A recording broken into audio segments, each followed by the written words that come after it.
మంచితనం చూపిస్తారు అనుకుంటున్నారా? మీ దగ్గర ఎంతమంది మీరు తప్పుడు కేసులు పెట్టలేదు? మీరు ఎంతమంది జీవితాలతో మీరు ఆడుకోలేదు?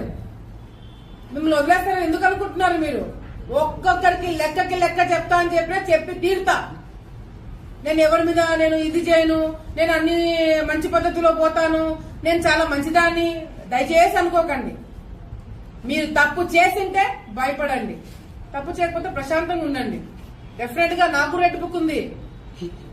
రెడ్ బుక్ అంటున్నావు, పెట్టుకున్నా రెడ్ బుక్ నేను కూడా. దాంట్లో మీ పేర్లన్నీ ఉన్నాయి.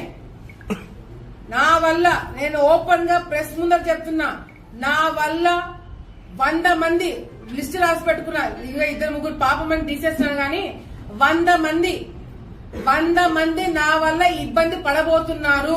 ఓపెన్ గా చెప్తున్నాను. 100 మంది లిస్ట్ నా దగ్గర ఉంది. ఆ 100 మందిని ఇబ్బంది పెట్టబోతున్నాను. అంటే ఇబ్బంది పెట్టబోతున్నాను అంటే కట్ట తీసుకొని కొడతానో చంపుతానో అట్లా ఇబ్బంది కాదు, అట్లా భయపడకండి. లీగల్ గా మళ్ళీ చెప్తున్నా, లీగల్ గా మీ మీద యాక్షన్ తీసుకుంటాం. మీరు చేసిన అరాచకాలు బయట పెట్టి ఆధారాలు నిరూపించి మరి మీ మీద కేసులు పెట్టిస్తాను. మిమ్మల్ని వదిలిపెట్టము. ఎందుకంటే ఆలగడ్డ రాజకీయాలను నాశనం లేపింది మీరు కాబట్టి.